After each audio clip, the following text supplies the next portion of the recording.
আসসালামু আলাইকুম। আমি নীলা আহমেদ। ইলেকট্রিসিটি টিচ ইউটিউব চ্যানেলের পক্ষ থেকে সবাইকে স্বাগতম। এই ভিডিওটির মেইন টপিক হচ্ছে ইলেকট্রিসিটি কি, কারেন্ট কাকে বলে, কারেন্ট কত প্রকার ও কী কী, এবং এর যে বেসিক যে বিষয়গুলো আছে সেগুলো নিয়ে আলোচনা করব ইনশাল্লাহ।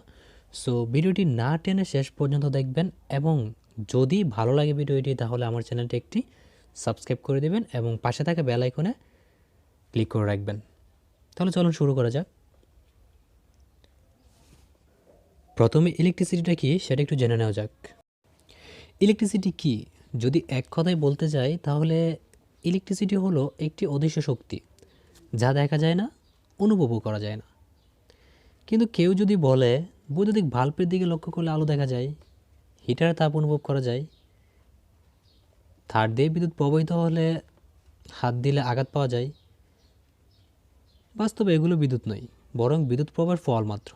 তবে বিদ্যুৎ কি? What is electricity?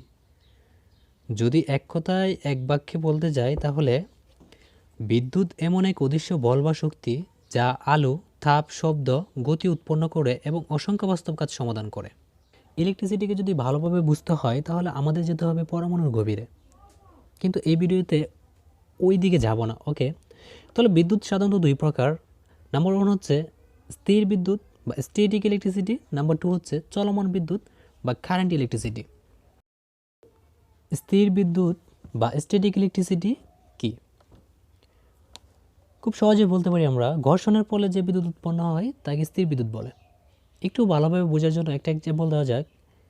যদি রেশমি কাপড়ের সাহায্যে কোনো একটা কাচদণ্ডকে ঘষা হয় তাহলে ওই স্থানে এক ধরনের স্থির বিদ্যুৎ উৎপন্ন হয়, যে বিদ্যুৎটা ওই স্থানেই থেকে যাবে, অন্য কোথাও বের হতে পারবে না। আর এই জন্যই তাকে মূলত স্থির বিদ্যুৎ বলা হয়। ওকে, নাম্বার 2 হচ্ছে চলমান বিদ্যুৎ। তাহলে চলমান বিদ্যুৎ কি বা কারেন্ট ইলেকট্রিসিটি কি? যে বিদ্যুৎ উৎপন্ন স্থানে স্থির না থেকে আলো, চাপ, তাপ বা আবেশের কারণে পদার্থের মধ্য দিয়ে ধাবিত হয় তাকে চলমান বিদ্যুৎ বলে বা কারেন্ট ইলেকট্রিসিটি। ওকে, চলমান বিদ্যুৎ বা কারেন্ট ইলেকট্রিসিটি দুই প্রকার। নাম্বার 1 হচ্ছে ডিসি কারেন্ট, নাম্বার 2 হচ্ছে এসি কারেন্ট বা অল্টারনেটিং কারেন্ট। তাহলে ডিসি কারেন্ট কি? যে কারেন্ট একদিকে প্রবাহিত হয়, দিক পরিবর্তন করে না, তাকে ডিসি কারেন্ট বলে। অল্টারনেটিং কারেন্ট হচ্ছে যে কারেন্ট সময়ের সাথে দিক পরিবর্তন করে, তাকে অল্টারনেটিং কারেন্ট বলে। বিষয়টিকে ভালোভাবে বোঝার জন্য কপার পরমাণুকে বিবেচনা করা যেতে পারে। ওকে, তাহলে কপার নিউক্লিয়াসে 29টি প্রোটন এবং সমান সংখ্যক ইলেকট্রন তার চারপাশে প্রদক্ষিণ করে। ইলেকট্রন পরমাণু নিউক্লিয়াস থেকে বিভিন্ন দূরত্বে কক্ষপথে অবস্থান করে এবং নিউক্লিয়াসের কাছাকাছি ইলেকট্রনগুলো দূরবর্তী কক্ষপথের তুলনায় কেন্দ্রের প্রতি অনেক বেশি শক্তিশালী আকর্ষণ অনুভব করে। অর্থাৎ সহজেই ইলেকট্রনগুলোকে আলাদা করা যায় না। আর একটি পরমাণু সবচেয়ে বাইরের ইলেকট্রনকে বলা হয় ব্যালেন্স ইলেকট্রন। এগুলিকে একটি পরমাণু থেকে মুক্ত করতে সর্বনিম্ন শক্তির প্রয়োজন হয়। ব্যালেন্স ইলেকট্রনের উপর যথেষ্ট ইলেকট্রোস্ট্যাটিক বল ব্যবহার করে এটিকে অন্য ঋণাত্মক চার্জ দিয়ে ধাক্কা দিয়ে বা একটি ধনাত্মক চার্জ দিয়ে আকর্ষণ করে একটি মুক্ত ইলেকট্রন তৈরি করে পরমাণুর চারপাশে কক্ষপথ থেকে ইলেকট্রনকে বের করে দেওয়া পসিবল। এটি একটি তামার তার যাতে অগণিত তামার পরমাণু দিয়ে ভরা। যেহেতু আমাদের মুক্ত ইলেকট্রন পরমাণুর মধ্যে একটি স্থানের মধ্যে ভাসছে, এটি সেই স্থানের চারপাশে চার্জ দ্বারা টেনে নেওয়া হয় এবং উন্নতি হয়।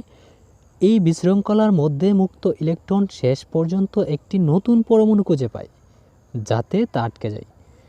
এটি করতে গিয়ে সেই ইলেকট্রনের ঋণাত্মক চার্জ পরমাণু থেকে আরেকটি ব্যালেন্স ইলেকট্রনকে বের করে দেয়। এখন একটি নতুন ইলেকট্রন মুক্ত স্থানের মধ্য দিয়ে প্রবাহিত হয়।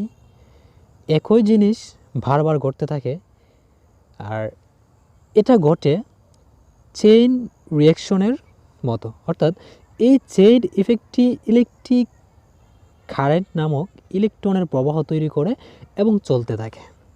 আর এটাই হলো ইলেকট্রিসিটির মেইন বিষয়। তাহলে সহজেই কারেন্টকে সংজ্ঞায়িত করা যায়, অর্থাৎ কোনো পদার্থ বা পরিবাহীর মধ্য দিয়ে নির্দিষ্ট দিকে ইলেকট্রন প্রবাহের হারকেই কারেন্ট বলে। কারেন্টকে আই দ্বারা প্রকাশ করা হয় এবং কারেন্টের একক হচ্ছে অ্যাম্পিয়ার।